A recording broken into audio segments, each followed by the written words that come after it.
कि जैसे जैसे चुनाव नजदीक आएगा अरविंद केजरीवाल अपने ऊपर हमले करवाने की मनगढ़ंत कहानियां रचेंगे।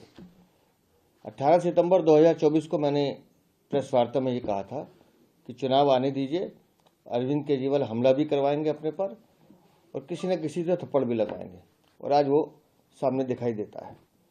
अरविंद केजरीवाल इतने मदमस्त हैं कि ना तो वो हम जब सवाल पूछते हैं उसका जवाब नहीं देते, मीडिया कोई सवाल पूछता है उसका जवाब नहीं देते, और तो और जब क्षेत्र की जनता उनसे कुछ पूछने की कोशिश करती है तो इस तरह की नौटंकी करते हैं। हमारे कार्यकर्ताओं पे गाड़ी चढ़ा के भागे हैं और कहते हैं हमला हुआ है। अरविंद केजरीवाल, हम सब जानते हैं कि दिल्ली की जनता आपसे जवाब मांग रही है और आप उन जवाबों से बचने के लिए, अपनी जवाबदेही से बचने के लिए इस तरह के झूठे आरोप लगा रहे हैं।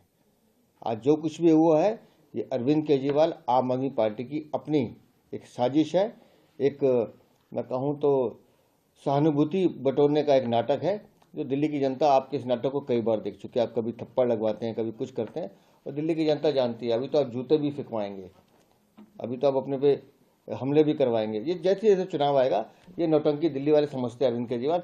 और मैंने सुबह भी कहा था, आज फिर कहता हूँ, आप झूठ की मशीन है, आपको सिर्फ झूठ बोलना आता है। चुनाव आयोग एक ऐसी संस्था है जिस पर हम कोई टिप्पणी नहीं करेंगे और कानून अपना काम करता है। लेकिन जब आप चोरी कर रहे थे, जब आप शीश महल बना रहे थे, जब आप घोटाले कर रहे थे, तब आपने आंखें बंद कर रखी थी। दिल्ली को बर्बाद करने वाले अरविंद केजरीवाल, तुम्हारे भ्रष्टाचार ने तुम्हारी आंखें बंद कर रखी हैं।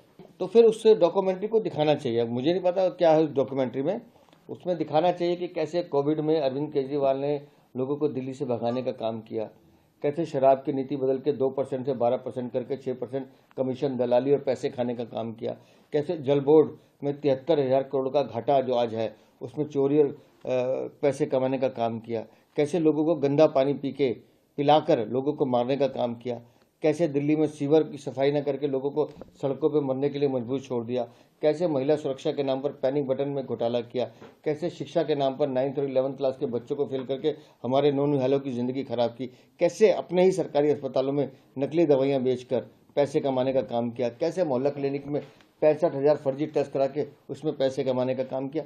ये सब अरविंद केजरीवाल को दिखाना चाहिए। आज हम लोगों ने भी अस्पताल गए तो वहाँ पर जो बीजेपी के वर्कर है, अब बीजेपी का क्या स्टैंड है? आप लोग क्या एफआईआर करवाएंगे? क्योंकि अभी तक शायद एफआईआर हुई नहीं। अगर हमारे कार्यकर्ताओं पे, मेरे को अभी जानकारी मैंने पूछा है प्रवेश से, जैसे जानकारी आ रही, क्योंकि अभी उनका वो स्क्रीनिंग चल रही थी, उनके डॉक्टर उसको चेक कर रहे थे। हमारे कार्यकर्ताओं को अगर गाड़ी से अरविंद केजरीवाल ने मारा है तो निस्संदेह हम उसमें कानूनी विकल्प देखेंगे।